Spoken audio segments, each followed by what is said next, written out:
Kita bacakan tadi, kaum yang kere, miskin, mengepala kena, tidak beralas kaki, bertelanjang dada, mendadak menjadi kaya raya, sangat berkuasa. Mereka langsung berlomba-lomba membakar gedung-gedung tinggi. Bila zaman itu sudah kalian temukan, kata Rasulullah, jarak masa antara kalian dengan kiamat sudah sangat-sangat dekat. Sudah percaya apa belum? Ini zamannya. Apa kata Syekh Suhusuran? Berapi-api dia menyampaikan. Baik membuat Nabi Muhammad. Assalamualaikum warahmatullahi wabarakatuh. Allahumma sholli ala Sayyidina Muhammad wa ala ali Sayyidina Muhammad. Alhamdulillahirabbil alamin. Allahumma sholli ala Sayyidina Muhammad. Oke bapak-bapak atau ibu-ibu yang saya hormati, kita akan menyimak kajian dari Ustadz Zulkifli M. Ali, yang mana ini berkaitannya dengan rukun iman yang kelima, yaitu percaya pada hari akhir ya teman-teman. Kita sudah menemukan banyak ciri-cirinya. Oke, kita langsung saja saksikan ceramah dari guru kita Ustadz Zulkifli. Mari kita melanjutkan bapak-bapak dan ibu-ibu yang kami muliakan. Tadi saya baru saja menekankan tentang betapa wajibnya kita di akhir zaman ini untuk melindungi diri kita dari sifat yang akan mengantarkan kebanyakan umat Nabi Muhammad menjadi ahli neraka. Dan sifat itu ayat yang terbanyak dalam Al-Quran menceritakan tentangnya, yaitu sifat nifaq atau munafik, yang ternyata antisipasinya tidak rumit Bapak Ibu. Antisipasinya langsung Rasulullah yang menyampaikan, tidak sulit, hanya memerlukan kepada azam. Apa itu azam? Tekad hati yang kuat. Tidak sulit, yaitu seperti yang sudah kami bedah tadi. Nah, kemudian menjelang sholat isya tadi, menjelang kita sholat barusan, dibisikin saya oleh ustadz kita, Ustadz, kami berniat sampaikan jugalah sedikit banyaknya kepada kami tentang akhir zaman ini, agar semua kami jadi takut kepada Allah Subhanahu wa Ta'ala. Dua judul kita jadinya. Macam mana Bapak Ibu? Kita sampaikan sedikit banyaknya. Siap? Sampai jam berapa? Sampai habis. Oke ya. Jangan Bapak Ibu bilang sampai jam 11, sampai jam 12. Memang Bapak Ibu sanggup sampai jam 11? Sanggup? Saya nggak sanggup. Jadi apalagi kita sama-sama belum makan malam, menggigil kita nanti Bapak Ibu ya. Baiklah, wahai Bapak Ibu yang kami muliakan.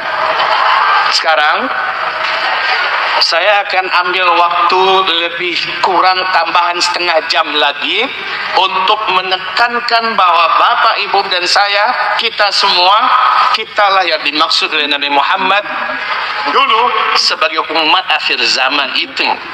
Dari mana tandanya? Hadis Sahih Bukhari Muslim.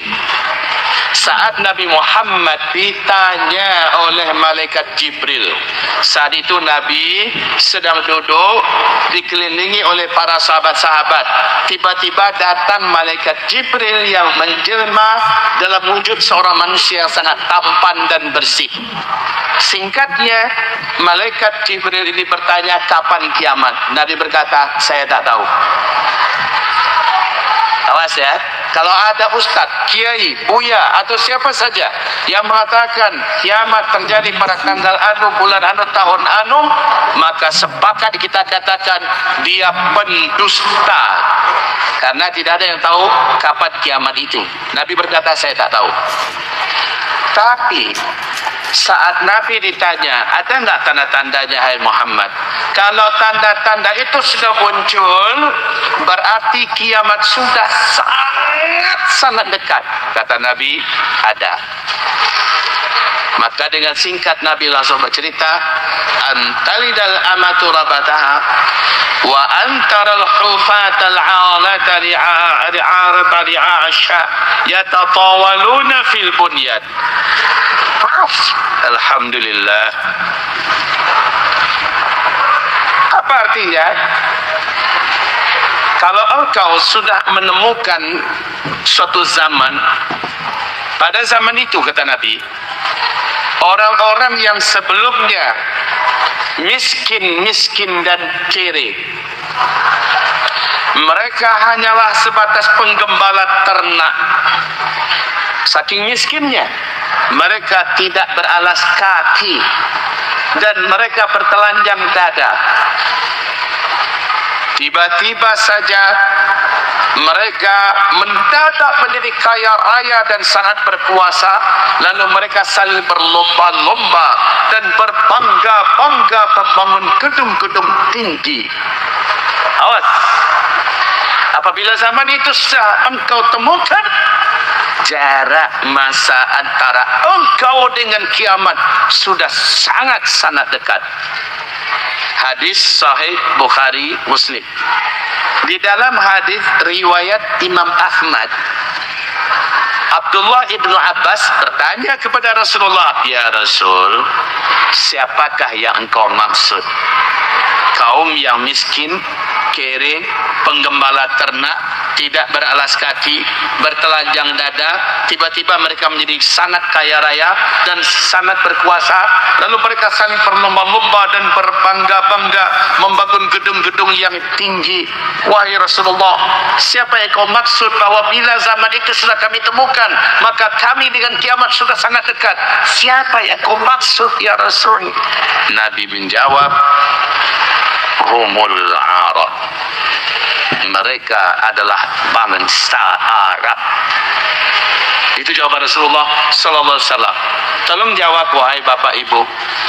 Arab dulu sebelum minyak bumi ditemukan namanya masih Jazirah Arab. Betul? Sebelum minyak bumi ditemukan. Pertanyaan, apakah Jazirah Arab dulu negeri yang sangat kaya raya atau miskin? Miskin. Sangat miskin. Negerinya kersang tandus, gurun Sahara bagaikan tak bertepi. Betul-betul tidak dianggap oleh dunia, Pak. Miskin. Tapi sejak minyak bumi ditemukan di dalam perut bumi, halus, Arab langsung berubah menjadi negeri petrodolar. Betul? Arab langsung berubah menjadi negeri petrodolar. Lalu mereka pecah, mendirikan negara sendiri-sendiri menjadi 6 negara terkaya di dunia. Pertama, Qatar. Ini terkaya nomor 1. Yang kedua, Bahrain. Yang ketiga, Kuwait. Yang keempat, Uni Emirat Arab. Yang kelima, Arab Saudi. Arab Saudi ini nomor 5. Yang keenam, Oman. Ini negara-negara Arab yang menjadi kaya raya. Wahai Bapak Ibu yang kami muliakan, selanjutnya yuk kita lihat apa yang diboleh negara-negara Arab ini. Sekarang mereka saling berlomba-lomba untuk membangun gedung-gedung tinggi pencakar langit. Saya mulai dari Arab Saudi dululah, karena itu yang paling dekat di hati kita. Ada Ka'bahnya ya, ada Ka'bahnya, ada Madinahnya. Mari Bapak Ibu lihat, Bapak Ibu masuk Mekah, masuk Madinah, apa yang Bapak Ibu temukan sekitar Masjidil Haram? Gedung-gedung tinggi pencakar langit, Pak. Masjid Nabawi yang menaranya sangat indah, masjidnya sangat megah dan luas. Sekarang udah kayak tenggelam Bapak Ibu, dikelilingi oleh hotel-hotel bintang 5 yang megah-megah dan mewah-mewah. Dan sekarang sampai sekarang masih berlanjut pembangunan. Ibu kota Arab Saudi namanya Riyadh. Ketika Raja Abdullah masih hidup, Pangeran Salman saat itu diangkat menjadi gubernur ibu kota Riyadh. Oleh Pangeran Salman, ibu kota Riyadh disulap menjadi kota metropolitan yang membuat minder kota-kota besar yang ada di Eropa, saking megahnya. Jeddah jangan ditanya, sampai hari ini pembangunnya pesat sekali Bapak Ibu. Sebagai kota persimpangan dan perdagangan Timur Tengah. Ini masih Arab Saudi ya. Ternyata Arab Saudi yang begitu hebat pembangunannya sampai hari ini dikalahkan oleh negara di sebelahnya, Kuwait. Kuwait Bapak Ibu. Alhamdulillahirabbil alamin. Kita sudah menyaksikan ceramah dari Ustadz Zulkifli Muhammad Ali. Semoga kita makin menambah keimanan kita kepada Allah Subhanahu wa taala, dan semoga makin giat lagi untuk menyiapkan bekal kita nanti sesudah kehidupan ini, teman-teman. Oke. Terima kasih Bapak-bapak, Ibu-ibu semuanya.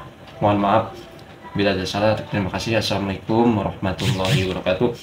Tetap semangat beribadah juga, teman-teman. Oke. Assalamualaikum.